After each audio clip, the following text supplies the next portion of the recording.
জয় গুরু ইষ্টপ্রাণ দাদা ও মায়েরা ৩৪০তম সৎসঙ্গ ঋত্বিক সম্মেলন ১২ জুলাই শনিবার এবং ১৩ জুলাই ২০২৫ ইংরাজি রবিবার অনুষ্ঠিত হয়েছিল দেওঘর ধামে।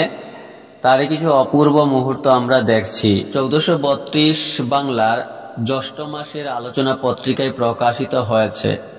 এক যুবক আচার্যদেবকে দেওঘর ধামে প্রণাম জানিয়ে আচার্যদেবের কাছে নিবেদন করলেন, একটা জমির এবং সম্পত্তির ৭ ভাগ হবে, কিন্তু ৭ জন শরিকের মতান্তরে জমির ভাগ হচ্ছে না, কাজটা আটকে আছে। বর্তমানে জমির কাগজপত্র এবং পুরনো দলিলের বিষয় নিয়ে নানান সমস্যা দেখা দিয়েছে। পরম পূজ্যপাদ শ্রী শ্রী আচার্যদেব তাকে বলতে থাকেন, তোমরা সবাই মিলে একটা গল্পে পৌঁছাতে পারছো কিনা দেখো।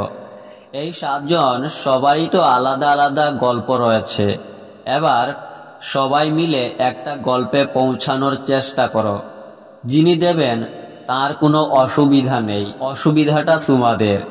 এই ৭ জন যারা সেটা গ্রহণ করবে তারা নিজেরা নিজেদের মতো আলাদা আলাদা গল্প বেঁধে সেখানে আটকে রয়েছে। এটা বুঝতে পেরেছ? তাহলে তোমরা আগে নিজেদের ডিমান্ডটাকে প্রত্যেকে সমাধানের মন নিয়ে এক জায়গায় বসে ঠিক করো, তারপর অন্য কথায় যাবে।